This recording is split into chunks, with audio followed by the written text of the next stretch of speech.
அன்பான தேவ பிள்ளைகளே, வேதத்துடைய சரியான புரிதலை குறித்து நாம் தியானித்துக் கொண்டிருக்கிறோம். அதை ஒட்டி பல கேள்விகளை நாம் கேட்டுக்கொண்டிருக்கிறோம். அதுவும் அவர்கள் தொடர்ந்து வேதத்தின் மூலமாக நம்மிடத்தில் சொல்வதற்காக அருமையான பாஸ்டர் மோரல் ஐயா இருக்கிறாங்க. அதே போல பாஸ்டர் ஜீவா அவர்கள் இருக்கிறாங்க.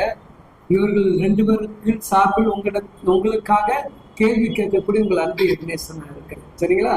இப்போ நம்ம பார்த்துக்கிட்டே வந்தோம் இல்லையா?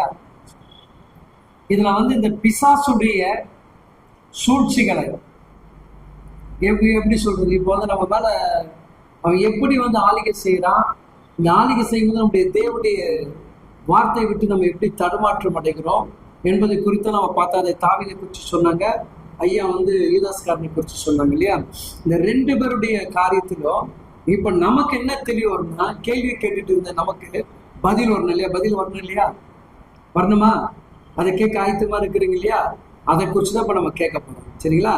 அதுக்குண்டான விளக்கத்தை நம்ம இடத்துல சொல்வதற்காக பாஸ்டர்ஸ் இருக்கிறாங்க. ஒருவேளை உங்களுக்கு இந்த வேதத்துடைய காரியத்துல ஏதாவது டவுட் இருந்துச்சுன்னா கேள்வி என்கிட்ட கேளுங்க, அனுப்பி வைங்க. உங்களுக்கு உண்டான விளக்கத்துக்கு வேதத்தின் மூலமாக பதில் சொல்ல. இதை யாரையும் குற்றப்படுத்துவதற்கோ யாரையும் எதிர்த்து நிற்பதற்காக அல்ல. நம் யாவரும் கிறிஸ்துவுக்குள் வளர்வதற்காக. யாருக்குள்ள? கிறிஸ்துவுக்குள் வளரணும். இந்த கடைசி காலத்துல வேதத்துடைய கொஞ்சம் நமக்கு அறிவு வந்ததுனால நம்ம ஓரளவு உலகத்தை ஜெயிக்கக்கூடிய அதிகாரத்துக்குள்ள நம்ம வந்துடும். இன்னைக்கு நிறைய பேருக்கு அது சரியான புரிதல் இல்லாதனால்தான் இதை குறித்து பேசணும்னு சொல்லிட்டு ஒரு பாரம் எங்களுக்குள் ஆவினர் கொடுத்தபடினால் அந்த பாரத்தை ஒட்டி உங்களோட நாங்கள் என்ன பண்றோம், பேச விரும்புகிறோம். ஆயத்தமா இருக்கிறீங்களா? எல்லாம் எழுதி வச்சிருப்பீங்க கேள்வி இல்லையா? இந்த கேள்வியெல்லாம் கேட்கணும், அந்த கேள்வியெல்லாம் கேட்கணும் வச்சிருக்கீங்களா? நீங்க எழுதி வைத்த கேள்விகளை உங்கள் சார்பாக நான் உங்ககிட்ட கேட்க போறேன். நீங்க கேட்டு அதை பலனடைங்க. கர்த்தர் உங்களுக்கு கிருபை செய்ய. ஐயா வணக்கம். ஐயா வணக்கம் ஐயா. நம்ம தொடர்ந்து இதை பத்தி பேசிக்கிட்டே இருந்தோம். இப்போ நீங்க இந்த தாவீதுடைய சோதனை குறித்து சொன்னீங்க, கேட்டோம். நான் சில கேள்விகளை கேட்டேன். அவன் தாவீது தேவனிடத்துல மனுஷன் பாதத்தில் விழுந்து கட்டில தேவனுடைய பாதத்துல இறக்க பெருசுன்னு சொல்லிட்டு போய் விழுந்தான். ஆனாலும் தேவன் அவனுக்கு கண்டால அந்த தண்டனைகள் கிடைத்தது. ஆனா இவ்வளவு திறமசாலின்னு ஒரு தாவீது இல்லையா? அவன் யுத்தம் பண்ணும்போது எது பண்ணும்போது ஆண்டவர் கேட்காம எந்த ஒரு காரியத்தையும் செய்தது கிடையாது இல்லையா? ஆண்டவர் நாங்க போயிட்டோமா ஜெயிக்கிட்டோமான்னு கேட்கறேன். இன்னைக்கு நம்ம வாழ்க்கையில பாத்தீங்கன்னா சில பிள்ளைங்க ஜெபம் பண்ணிட்டு அப்படிதான் இருந்த காலங்கள். ஆனா இப்ப அந்த பிள்ளைகளுக்குள்ள அப்படி ஜெபிக்கிற பிள்ளைகளுக்கு கூட சில இப்ப நீங்க இந்த சொன்ன மாதிரி இந்த தாக்கம் அவங்கள தாக்குமா? கண்டிப்பா. அதாவது பழைய ஏற்பாட்டுக்கும் புதிய ஏற்பாட்டுக்குடைய தாக்கம் வித்தியாசம். பழைய ஏற்பாட்டு காலத்துல இருந்த தாக்கம் ஆவியானவர் உதவி செய்தார், புரிய வச்சார், அவங்க மாறினாங்க. ஆனா இன்னைக்கு இருக்கிற காலத்துல பாத்தீங்கன்னா கடைசி காலத்துல பிசாசுடைய தாக்கங்கள் அதிகமா அவனுடைய உக்கிரத்தை காட்டுவோம். எந்தெந்த வடிவத்துல ஒரு தாக்கத்துக்கு? சரி, இப்ப நீங்க பைபிள் நம்ம உதாரணத்தை வெளியில எடுக்கக்கூடாது, உலகத்துல நம்ம எடுக்கக்கூடாது, பைபிள்ல இருந்து நம்ம எடுக்கணும். அப்படி பாத்தீங்கன்னா பாத்தீங்கன்னா நீங்க அப்போஸ்தலர் பத்திரிக்கையில 5ஆம் அதிகாரம் நீங்க எடுக்கணும். அனனியா சப்பேரான்னு இருக்கிறாங்க. இந்த 2 பேரும் என்ன பண்றாங்க, சபைக்குள்ள வர்றாங்க. ஃபர்ஸ்ட் சபை எழும்பி நிக்குது. முதல் சபை, ஆதி சபை. ஃபர்ஸ்ட் சபை என்பது ஒண்ணு உருவாகுது. 2ஆம் அதிகாரத்துல தான் அப்போஸ்தலர் 2ஆம் அதிகாரத்துல தான் சபை என்பது ஒண்ணு உருவாகுறது. சபை இல்லாம ஆமா ஆமா ஆமா அது எருசலேம் ஆலயம் தான் ஒண்ணு இருந்துச்சு. அங்கதான் ஆராதிக்கணும். ஆனா அதுக்கப்புறம் வீட்டு கூட்டங்கள் இருந்துச்சு. வீட்டு கூட்டம். ஆமா, சபைன்றது ஆமா ஆமா பர்டிகுலர் தனிப்பட்ட முறையில் பெண்டிகாசு சபைன்னு வந்தது அந்த காலத்துல தான். மரித்து உயிர் தெழுந்த பிறகு அந்த சபை வந்துச்சு. அவ்வளவுதான். ரைட். இப்படி வந்த பிறகு அனனியா சப்பீரா என்ன பண்றாங்க, ஆவியில நிரப்பப்பட்டாங்க. எல்லாரும் காணாட்சி எல்லாம் வித்துட்டு கொண்டு கொடுத்தாங்க. இப்ப இவங்க சொல்றாங்க, எனக்கு ஒரு காணாட்சி நான் வித்துட்டு கொடுக்குறேன் அப்படின்னாங்க. இவங்க வீட்டுக்கு போறாங்க. ஆனா சர்ச்சில இருந்து போகும்போது நல்லா அபிஷேகத்தோட தான் போனாங்க. ஆமா, எனக்கு இது ஒரு ரொம்ப நாள் கேள்வியா. சபைக்குள்ள வராங்க, நல்லா ஆவியில நிரம்பி நல்லா ஜெபிக்கிறாங்க. ஜெபம் பண்ணிட்டு இந்த சர்ச்சு வாசப்படி தாண்டோன்னு அப்படியே அவங்களுடைய குணம் சுயமா மாறுது. நல்ல நல்ல கேள்வி அது. இதுதான் நான் புரிஞ்சுக்கணும். சர்ச்சு இருக்கும்போது பரிசுத்த ஆவியானவர் வேலை செய்கிறார், கிரியை செய்கிறார், என்ன உணர்த்துக்கிறார், எல்லாம் பண்றாரு. ஆனா வீட்டுக்கு போகும்போது என்ன ஆகுது? அப்ப அங்க ஆவியானவர் அசைவாடக்கூடிய நிலை இல்லைன்னு நினைக்கிறேன், சூழ்நிலை இல்லைன்னு நான் நினைக்கிறேன். அப்போ அந்த இடத்துல வந்து ஒரு சாத்தான் உள்ள வருது வந்து அவங்களுக்கு புரிஞ்சிக்கல. இப்ப நான் அடிக்கடிக்கு பேசுறது விஷயம் என்னன்னா, முதல்ல சாத்தான் உள்ள வருத நான் புரிஞ்சுக்கிட்ட மட்டும்தான் அதை மேற்கொள்ள ட்ரை பண்ணுவேன். சாத்தான் எப்படி உள்ள வருது? இப்ப வந்து பாத்தீங்கன்னா இவங்களே வச்சு பேசுவோம் திரும்பி. இப்ப இவங்க வீட்டுக்கு போறாங்க, வீட்டுக்கு போனோம்னா பணத்தை வந்து இவங்க பணம், மற்றவர்கள் வேற, இவங்க பணம் வருது. பணம் வந்தோம்னா இவங்க என்ன சொல்றாங்க, பாதி எடுத்து வச்சு எல்லாமே பாதி கொடுக்குற பாசு தெரியா போகுது, பேருக்கு தெரியா போகுது அப்படின்னு நினைக்கிறாங்க. இல்ல, கவனிங்க, இவங்க இருதயத்தை சாத்தம் நிரப்பினான்னு சொல்லி. ஆனா சரி ரைட், இப்ப 2 பேரும் வித்தாங்க. முதல்ல அவங்க வீட்டுக்கு வர்றாரு, சர்ச்சுக்குள்ள வந்தோன்னே இப்ப பேதுரு கேட்கிறாரு, எவ்வளவுக்கு வித்தீங்க அப்படின்னு கேட்கிறாரு. இவளுக்கு தான் வித்தோம்னு. அப்போ ஆவியானவர் மூலியமா பேதுரு சொல்றாரு. கவனிங்க, ஊழியக்காரங்க வந்து ஆவியில நிரப்பி இன்னைக்கு இருக்காங்க, நல்ல சிறந்த ஊழியர்கள் இருக்காங்க, அவங்களாம் இருக்கிறாங்க. அதனாலதான் இந்தியால ஒரு பெரிய அவங்களாம் பாதுகாப்பு. எனக்கு ஒரு நல்ல கொஸ்டின், நல்லா நீங்க கரெக்டான பாயிண்ட் வருங்க. அவங்க இருதயம் வஞ்சிக்கப்பட்டது, அதனால வந்து ஆவியானவர் பேதுருவோடு கூட இணைந்து பேசுறாரு. அப்ப தேவன் வந்து பேசக்கூடியது வந்து தேவனோடு கூட இணைந்து இருக்கிறவங்க கிட்டதான் தேவன் அதிகமா பேசுறதுக்கான வாய்ப்பு நிறைய இருக்கு. அழைக்கப்பட்டவர்கிட்ட கத்து அந்த அழைப்பை உறுதிப்படுத்தும். கேட்டுங்க. அப்போ வந்து பேதுரு வந்து சொல்லிடுறான் இல்லையா, நீங்க உங்களை பிசாசு உங்க இருதயத்தை நிரப்பினது என்ன, பரிசுத்தாவினருக்கு விரோதமாக செயல்பட்டது என்ன. எனக்கு என்ன ஒரு டவுட், பேதுரு அந்த வார்த்தை சொல்ல கூட நம்ம மறிச்சிடறாங்க இல்லையா. தேவன் மன்னிக்கிற தேவன் தானே, ஏன் அந்த இடத்துல வந்து அந்த சம்பவம் நடக்குது? சரி, இந்த கேள்விக்கு நான் ஒரு பதில் சொல்றேன். சொல்லுங்க. நமக்கு தான் சொல்றாரு, கேட்டுங்க. உங்களுக்கு சேர்த்தா பேதுரு வந்து வெளிப்படுத்துறாரு. சாத்தான நிரப்பது என்ன சொல்றாங்க இவங்களுக்கு புரியல. அப்போ கூட எப்படி எங்களுக்குள்ள சாத்தான் இருப்பாங்க? நம்ம கூட சில நேரத்துல நம்மளை நிரப்பும் போது சாத்தான் நமக்குள்ள வரும்போது நமக்கு தெரியல, ஆனா ஊழியக்காரங்க தெரியும். நல்ல ஊழியர், நல்ல அபிஷேகம் பெற்ற, நல்ல எப்படி சொல்றது, ஆவிக்குரிய வாழ்க்கையில தெய்வனுக்கு பிரியமானவர், இன்னும் ரொம்ப பரிசுத்தவன் இருக்கிறாங்க. அவங்க கிளியரா கண்டுபிடிச்சிருவாங்க. அப்போ அவங்க என்ன சொல்றாங்கன்னா, உன்னை நிரப்பினது என்ன சொல்லி ஆவியானவர் பேதுரு மூலியமா சொல்ற. இப்போ அந்த வாய்ப்பை கொடுக்குற, இவர் சொன்ன மாதிரி போன முறை சொன்ன மாதிரி, ஆமா வாய்ப்பு கொடுக்குற, இதுதான் வாய்ப்பு. சொல்லும் போது மனம் திரும்பி தான் உணர்வு அடைந்ததுன்னு வச்சுங்களேன். ஆமா இல்ல, கிரியை தான். பாதி மறைச்சு பாதி பேசுவது கிரியை, சாத்தனுடைய கிரியை.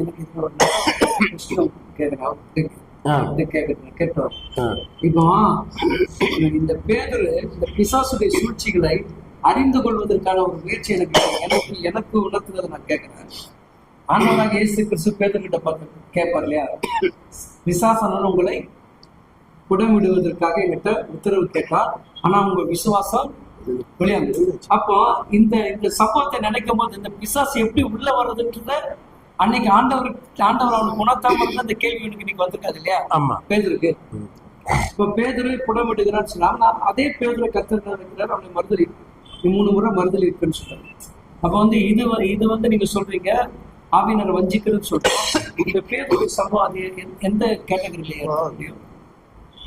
இயேசு சொல்லுவார் இல்லையா, பிதாவுக்கு விரோதமா பேசினா மன்னிக்கப்படும், குமாரனுக்கு விரோதமா பேசப்பட்டாலும் ஆவியான விரோதம் பேசினா மறுமையில் மன்னிக்கப்படும். பரிசுத்தாவியானுக்கு விரோதமாக தான் அங்க பேசுறாங்க. அப்போ அவர் வந்து ஸ்ட்ரைட்டா பனிஷ்மெண்ட் தான். அவருக்கு பிதாவுக்கு கூட ஆவியானவர் மாட்டார். அவர் ஸ்ட்ரெயிட் என்ன பண்ணுவார், அவர்கிட்ட வந்து தெரியும். இது ஒரு டவுட். இப்போ வந்து நமக்குள்ள ஒரு பரிசுத்தாவி இருக்குது, நம்மள ஆவியான நிறைப்பு இருக்கிறாரு. இப்போ வந்து யாரோ ஒருத்தர் வந்து நம்மளை வந்து மனுஷகிட்ட மதனை பார்த்து நம்மகிட்ட சண்டை போடுறாங்க இல்லையா, அப்ப இந்த ஆவியான கிரியை செய்வாரா? கிரியை செய்வார். கவனிங்க, இப்போ பாஸ்டர் கூட ஆவியான இருக்கிறார், சபையில ஒரு விசுவாசி, இவர் சொல்ற வார்த்தை அவர் நம்பல. அவர் நினைக்கிறாரு நான் செய்யறதுலாம் சரிதான் அப்படின்னு நினைக்கிறாரு. ஆனா ஒரு முறை இவர் சொல்லுவார், 2 முறை சொல்லுவார், 3 முறை சொல்லும்போது ஒரு நாள் அவர் உணர்வார். அந்த டைம்ல கொடுப்பாரு. உணரும் பொழுது ஆமா ஆண்டவர் தான் பேசுறான்னு வந்து கன்ஃபார்ம் பண்ணுவார். அப்ப ஆமையான ஒரு உதவி செய்வார். அதுதான் ஏசியால சொல்றாரு, உணர்வு அடையாத ஜனங்கள் வானமே ஆண்டு சொல்ற வானத்தை கூப்பிடுறாரு, பூமி கூப்பிடுறாரு, மிருகத்தை கூப்பிடுறாரு, எல்லாம் கூப்பிட்டு என் சத்தத்துக்கு செவி கொடுங்கன்றாரு. நான் ஆதரித்து நான் வளர்த்த என் பிள்ளைங்க என் சத்தத்துக்கு செவி கொடுக்கலான்றாரு. அப்ப செவி கொடுத்தா மட்டும்தான் அப்படிங்களா, அதுதான் உணர்வு. எப்படி செவி கொடுக்குறாரு? நீ செய்து ஒரு குற்றமோ இல்லை ஒரு சின்ன தவறா தான் இருக்கும், பெரிய உங்களை அழிக்கிற தவறா இருக்காது. பைபிள்ல ஒரு டவுட் சொல்லுங்க. ரோமர் 8ஆம் அதிகாரத்துல 1 அங்க சொல்லப்படுது, கிறிஸ்து இயேசுக்குள் உட்பட்டவர்கள், கிறிஸ்து இயேசுக்குள் இருந்த மாமிசத்தின்படி நடவாமல் ஆவின்படி நடக்கிறவன் ஆக்கினி தீர்க்கப்படுவதில்லை. கிறிஸ்துவினால் நடத்தப்படுகிறவன் கிறிஸ்துவினால் கிறிஸ்துடைய அன்பை புரிஞ்சார். இப்ப அந்த பேதுரு கிறிஸ்துடைய அன்பை புரிஞ்சிருக்காங்க இல்லையா? கிறிஸ்துவுக்கு உடைய இருந்திருக்கலாம், கிறிஸ்துவோட கூட டிராவல் பண்ணிருக்கலாம். இது 2 உதாரணம் சொல்றேன், சொல்லுங்க. 2 உதாரணம் எங்களுக்கு அதான் தேவை. இப்போ டவுட் எல்லாம் நீங்க கிளியர் ஆவியானவர் இப்ப இந்த வருஷம் மறுபடியும் படிக்கலாம். கிறிஸ்து இயேசுக்குள் பட்டவர்களாக இருந்து மாமிசத்தின்படி நடவாமல் ஆவின்படி நடக்கிறவர்களுக்கும் ஆவின்படி நடக்கிறவர்கள் ஆக்கினி தீர்ப்பதில்லை. இப்ப இந்த ஆவியில நடக்கிறதுக்கு மாம்சத்துல அதான் இப்ப தாவீது அந்த மாமிசத்துல நடந்தான் இல்லையா?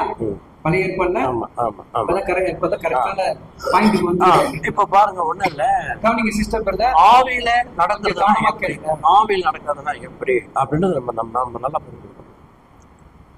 எனக்குள்ள ஆவியானவர் இருக்கிறார். இப்ப அவர் ஒரு வேலை வாங்கணும்னு நினைக்கிறார். என்கிட்ட ஒரு வேலை என்கிட்ட இருந்து வாங்கணும் ஆவியானவர் நினைக்கும் போது அந்த வேலையை நான் செய்யணும். ஓகே, புரியுங்களா? அந்த வேலையை நான் செய்யலைன்னா நான் ஆவியின்படி நடக்கல. அப்போ மாமிஷனுக்குள்ள தடை. ஆமா, எனக்கு முதல்ல ஒரு வேலை சபையில எனக்கு கொடுக்கப்பட்டுச்சு. நான் ரட்சிக்கப்பட்டு ஞானஸ்தானம் எடுத்து நான் ஊழிய அழைப்பு பெற்ற பிறகு எனக்கு ஒரு ஊழியம் கொடுக்கப்படுது. ஆண்டு சொன்னார், ஒரு ஊழியத்துல நீ இத்தனை வருஷம் இருக்கணும், இவங்கள்ட்ட தான் இருக்கணும், அடங்கி இருக்கணும் சொன்னாரு. அடங்கியிருந்தேன். அப்போ ஆவியானுடைய செயல் நம்ம செய்யும் பொழுது நான் ஆவியில நடக்கிறேன். நான் லாபத்தை பார்க்கல. அன்னைக்கு எனக்கு சம்பளம் வந்து 500 ரூபாய். அப்போ நான் எனக்கு பிள்ளைங்க இருக்கா, மனைவி இருக்கா, எல்லாரும் வேலையை விட்டுட்டு நான் வந்து அந்த 500 ரூபாய் ஏத்துக்கிறேன். அதான் ஆவியில் நடத்தப்படுது. இன்னைக்கு சொல்லி அன்னைக்கு இருந்த மாதிரி இன்னைக்கு ஊழியர்களுடைய செயல்பாடுலாம் ரொம்ப குறைஞ்சிருக்கு. அப்போ வந்து ஆவியானவர் ஏன் அந்த மாதிரி ஒரு சூழ்நிலை ஊழியக்காரங்க தள்ளப்படுறாங்க? அது ஊழியக்காரன் தள்ளப்படுறது ஒரே ஒரு காரணங்க. ஏழ்மையான ஊழியக்காரங்களும் பணக்கார ஊழியர்களும் வித்தியாசம். ஏழ்மையான ஊழியக்காரங்களை வறுமையிலேயே அங்க அப்செட் ஆகி சில நேரத்துல டைரக்ட்ல வேதவசத்தை உறுதியா பற்றி கொள்ளல. அந்த ஏழ்மை பணக்காரன் இப்ப கிராமத்துல ஒரு ஊழியர்கள் இல்லையா, அங்க பணக்கார ஊழியர்கள் இருக்க முடியாது, ஏழ்மையான ஊழியர் தான் இருக்கும். அப்ப அந்த ஏழ்மையான ஊழியத்துல அவர் இருக்கும்போது அவங்களுக்கு கிடைக்கப்படுகிற அந்த காணிக்கை பைபிள் அப்படிதான் சொல்றேன். 2 பேரையும் அனுப்புறாரு, நீங்க போங்க ஊழியம் செய்யுங்க. ஊழியம் செய்யும்போது ஒரு குறையும் வைக்க மாட்டேன்றாரு. அவங்களுக்கு அந்தந்த தேவைகளை சந்திக்கப்பட்டது. நான் இங்க வந்து வசதியா இருக்கிறேன். சரி, நான் ஊழியத்துல இப்ப இங்க நான் வசதியா இருக்கிறேன்னு வச்சுக்கோங்க. வசதி உங்கள்கிட்ட ஏற்கனவே இருந்து ஊழியம் செய்றீங்களா? இல்ல வசதி இல்ல? வசதி இல்ல. இல்ல உதாரணத்துக்கு தான் சொன்ன வசதி இல்ல. இப்ப நீங்க சொன்னீங்களா பணக்கார ஊழியம் ஏழை, எனக்கு அங்கதான் ஒரு டவுட் வருது. எல்லாரும் வந்து ஆண்டவருக்குள்ள வரும்போது பெருமையா தான் வந்தோம். ஆமா ஆமா, கர்த்தர் அவங்களை உயர்த்தி மேன்மைப்படுத்திட்டாரு. இப்ப இங்கதான் வருது. அதாவது அவங்கள மேன்மைப்படுத்தும் போது இன்னும் சில ஊழியர்களை ஏன் அந்த மேன்மைக்குள்ள கொண்டு வர முடியல? அதுதான் சொல்றேன். இப்ப வந்து கிராமத்துல இருக்கிற ஊழியர்களுக்கு அந்த வசதி வாய்ப்பு எதுவுமே இருக்காது, கொஞ்சம் கம்மியா தான் இருக்கும், ரொம்ப கம்மியா தான் இருக்கும். இப்போ சிட்டிக்குள்ள வரும்போது பாத்தீங்கன்னா நீங்க நல்லா வளர்ந்த ஒரு சிட்டிக்குள்ள நல்லா இருக்கும்போது அந்த வந்து குரோத் மக்கள் இருப்பாங்க, நல்ல ஒரு வேலை வாய்ப்பு எல்லாருக்கும் இருக்கும். அப்போ அவங்க ஒரு சின்ன காணிக்கையோ ஒரு ரசமா வாங்கி அதை கொடுக்கறதுக்கு வாய்ப்பு இருக்கும். அந்த மாதிரி வளர்ச்சி அடையலாம். ஆனா வளர்ச்சி அடைந்தவங்க இந்த மாதிரி கிராமத்தில் இருக்கிறவங்க போய் என்ன பண்ணணும், தன்னுடைய ஊழியத்துல இணைச்சு அவங்களுக்கு ஒரு பார்ட் மாதிரி வச்சுக்கிட்டு என்ன பண்ணலாம், மாசம் உங்களுக்கு ஒரு 1000 ரூபாய் கொடுக்குறேன், கிளை சபை மாதிரி வச்சுக்கலாம், ஒன்றும் பிரச்சனை இல்லை. நம்ம கேட்கற கேள்வி வந்துடும்.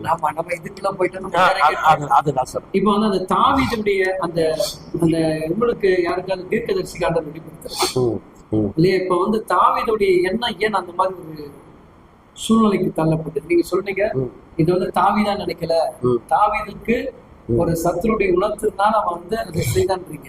ஆனா எந்த ஒரு சூழ்நிலை தாவீது மிகுந்த கவனமா செய்வான் இல்லையா? கண்டிப்பா கண்டிப்பா கொள்வதற்கான வாய்ப்பு வரும்போது அங்க கூட கண்டிப்பா தெளிவா பேசுறான். கண்டிப்பா இது அவர் யாரால கர்த்தரால் அபிஷேகம் பண்ணப்பட்டவன் சொல்றாரு.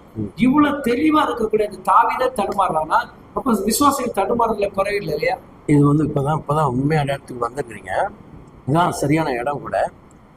ஒரு வளர்ச்சி பெற்ற ஆவிக்குரிய வளர்ச்சி பெற்ற ஒரு நாளா தெளிவா இருந்தவர், கோலியத்தை முறியடித்தவர், ஒரு சிங்கத்தையும் ஒரு கரடியும் ஜெயித்தவர்.